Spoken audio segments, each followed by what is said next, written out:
नमस्कार, स्वागत है आपका अमृत विचार में। मैं उज्ज्वल झा। 20 तारीख एक अहम तारीख थी जो कि पूरे बरेली वासियों के लिए, खास करके उत्तर प्रदेश के लिए था। इसमें साफ तौर पे जो योगी सरकार ने साफ तौर पे कह दिया कि जिस ज़िले की जो भी कंडीशन हो डीएम देखें और अपने हिसाब से उसको खुलवाएं। अब मौजूद हैं आज हमारे साथ डीएम बरेली हैं। सर, किस तरीके से रणनीति तैयार की गई है? देखिए, इसमें दो बात महत्वपूर्ण है। मिनिस्ट्री ऑफ होम अफेयर ने और उत्तर प्रदेश शासन ने गाइडलाइंस जारी किए गए हैं किस इंडस्ट्री को खोला जा सकता है, किसको नहीं खोला जा सकता। बहुत स्पष्ट निर्देश हैं। उस स्पष्ट निर्देश में ये भी उल्लेख किया गया है कैसे सोशल डिस्टेंसिंग का पालन करते हुए इंडस्ट्री को खोला जा सकता है। तो उसके तहत 20 अप्रैल से यही बात लागू होनी थी कि कैसे हम कौन कौन इंडस्ट्री को खोलना चाहेंगे। तो वो आम मानक को पूरा करते हुए अगर कोई प्रमाण पत्र देते हैं इंडस्ट्री कि हम ऐसा करना चाहते हैं, खोलना चाहते हैं, तो वो उसको खोल सकते हैं। उसके लिए परमिशन दी जा रही है और कंस्ट्रक्शन वर्क वगैरह भी स्टार्ट करने के लिए है।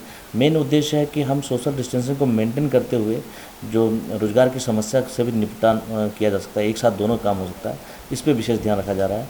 लेकिन जो नगरीय क्षेत्र हैं, जहाँ पे नगरीय क्षेत्र है, नगर निगम है, उसमें इसेंशियल कम्युनिटीज़ की ही चीज़ें खुल रही है। उसके लिए स्पष्ट निर्देश है।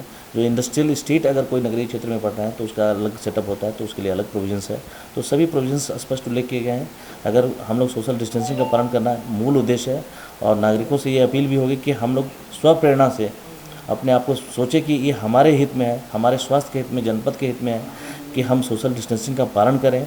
और पालन करेंगे तो हम आगे कोरोना से लड़ने में कामयाब होंगे। बरेली अभी कोरोना फ्री हुआ है, लेकिन हम लोग सतर्क दृष्टिकोण रखना पड़ेगा। हम लोग को आश्वस्त नहीं होना पड़ेगा। हमें हमेशा प्रयास करना होगा कि हम लॉकडाउन को सही तरीके से, प्रभावी तरीके से लागू करें।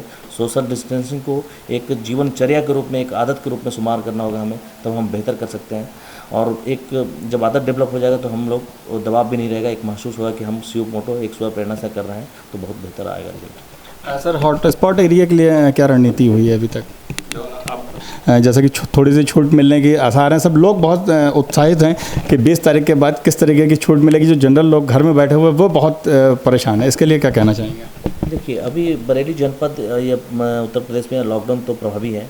हॉटस्पॉट एरिया के लिए अलग से सील किया गया था कि उस पर सुरक्षित रहें वो लोग और अन्य जनपद के अन्य स्थानों पे ये ना फैले। इसके लिए हम लोगों ने इसको लॉकडाउन किया था, इसको सील किया था उस एरिया को। और अभी वर्तमान में सील है। हम लोग विचार कर रहे हैं कि किस तरीके से उसके सील को उठाया जाए या लॉकडाउन जिस तरीके से जनपद में अन्य क्षेत्रों में लॉकडाउन है उसी तरीके से व्यवस्था की जाए। तो हम लोग विचार कर रहे हैं। सभी सर्वे हमारे हो रहे हैं हेल्थ के, और अगर कोई केसेस वगैरह, कोई नए आइडेंटिफाई केस नहीं होते हैं तो हम लोग उस पर विचार कर रहे हैं। जैसे कि आपने कहा कि दुकानें और वो जो फैक्ट्री वगैरह हैं वो खुलेंगी, तो इसमें जो लोग आवागमन जो होगा उसको किस तरीके से, जैसे पुलिस ज़्यादातर रोक देती है और साफ तौर पे बहुत सारे के पास आई कार्ड भी नहीं होगा। जो लेबर क्लास का जो लोग है उसके पास आई कार्ड नहीं होता है, तो उसको किस तरीके से मेंटेन किया जाएगा? नहीं, इसके लिए मैंने आपको बताया कि जो इंडस्ट्री जो अप्लाई करना चाहती है, जो नॉन इसेंशियल कम्युनिटीज, जो इसेंशियल कम्युनिटीज़ के लिए पहले से अलाउ है और सब देख भी रहे हैं कि इसेंशियल कम्युनिटीज़ का ये परिवहन कर रहे हैं या इंडस्ट्री है। लेकिन नॉन इसेंशियल कम्युनिटीज़ के संदर्भ में या इंडस्ट्रियल स्टेट में कोई कंपनीज खोलना चाह रहे हैं तो उसको देखा जाएगा कि किस तरीके से कितने एम्प्लॉय रखना है। ये भी प्रयास करना है कि आप कम से कम एम्प्लॉय से प्रोडक्शन यूनिट स्टार्ट कर सकें। और अगर आप रहने की व्यवस्था वहाँ कर सकते हैं, उनके लिए, मजदूरों के लिए खाने की व्यवस्था, उत्तम व्यवस्था कर सकते हैं, तो उसको बड़े पैमाने पे भी हम लोग कर सकते हैं। लेकिन सोशल डिस्टेंसिंग को मेंटेन करते हुए सब काम हो तो किया जा सकता है।